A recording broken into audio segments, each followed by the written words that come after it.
Have you ever noticed that real horror doesn't start where it's loud? It starts where it's too quiet?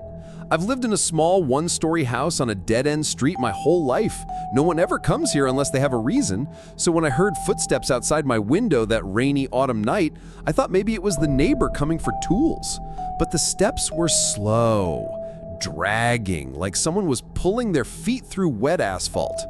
I peeked through the curtain and saw a figure standing under the streetlight, but its face was hidden in shadow. All I could make out was a long black coat that reached the ground, and in its hands it held a long black bag. Something thick was dripping from it onto the pavement.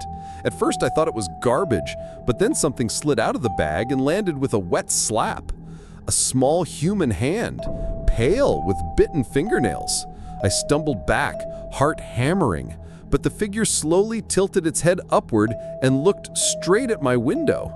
The shadow shifted just enough for me to see a bald, bloodless face with hollow sockets where the eyes should be, thick black fluid oozing down its cheeks.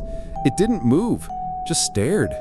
Then its lips began to move, and I heard my name, whispered clearly, as if it was right next to my ear. I jumped away from the window and ran to the door to check the lock, but as I touched the handle, I felt a cold pressure from the other side, like someone's hand was already there, and I realized it was inside my house. I ran for the phone, but the screen was dead, black, no signal, and that's when I heard it. A slow, wet chewing sound coming from the kitchen. The closer I got, the more the smell of rotting meat filled the air.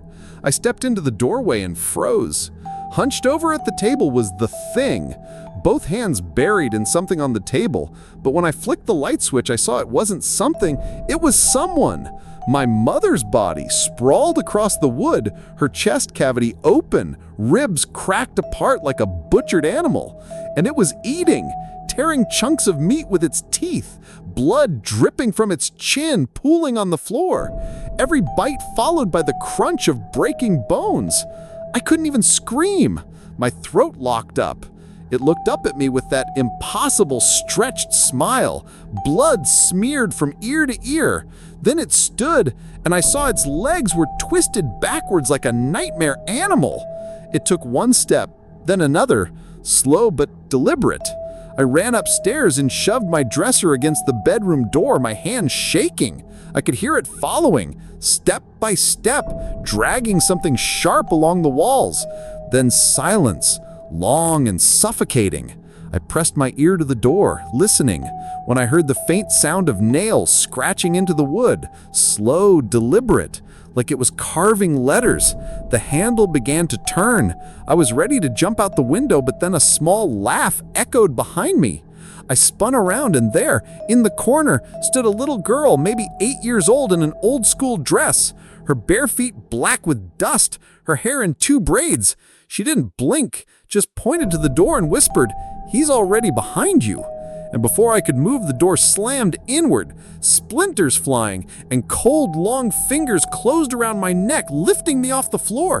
My vision swam. My hands clawed at its grip, but it was like iron. The little girl smiled wider, her teeth impossibly sharp, and she whispered something I'll never forget. "You shouldn't have looked out the window," before biting into my arm, tearing flesh away like paper. Pain exploded through me as the thing holding me leaned in close and whispered with my mother's voice, "We're going to keep you."